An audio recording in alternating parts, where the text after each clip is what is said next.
The story that I would tell is right outside my office when I was a district superintendent in a district right outside of Seattle, Washington. There was this speed bump, and this speed bump was horrific. It was not a normal speed bump. It was one that it wrecked your car every time, the alignment of your car every time you went over it, and I didn't have a choice but to go over it. And I just I think of that because sometimes as educators we create our own speed bumps. Mm, And mm, so true. how do we build systems where we don't ourselves set up the speed bumps?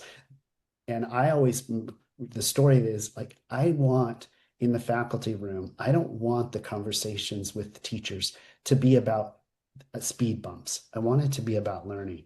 In the Love grocery store, when parents are meeting, to buy broccoli, I don't want them talking about something that's gone wrong in our school system, a speed bump. I want them to be talking about the good things, whether it's the athletic program or the learning that's occurring or the band concert that they just went to. I want that to be the conversation. The Chamber of Commerce, the same thing. So you look at all those stakeholders and how do you build systems where the ripples of stories is such that it's a focused on learning and this what the students are doing, and there becomes this public pride, and that's the ripple that I believe should occur. I love that. And I listen to so many educational podcasts, and there are so many controversial issues that are discussed and so many problems that are raised. And I think the reason why I lent against that with my podcast is I want to be focused on solutions because we're doing that. There are some incredible things happening every single day globally in all of these classrooms that we get to that the students get to sit in.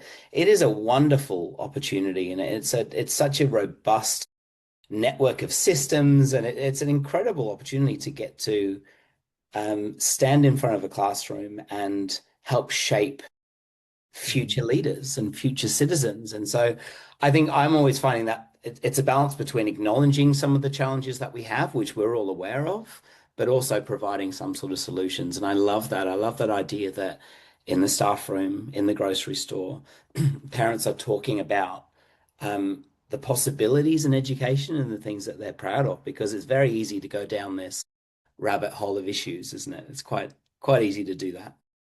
Yeah, Matthew, I remember when I was a school principal, we were going through some pretty difficult times, Hmm. millions of dollars of budget cuts, school consolidation, all It's this, hard.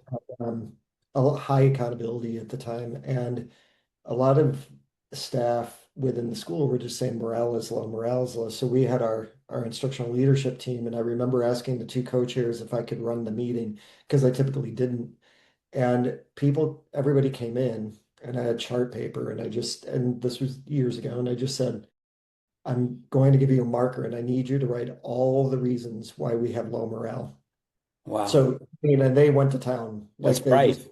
and Mm. then I gave them three stickers and said, I want you to vote for what you think contributes the most to low morale, whether it's one sticker or all three.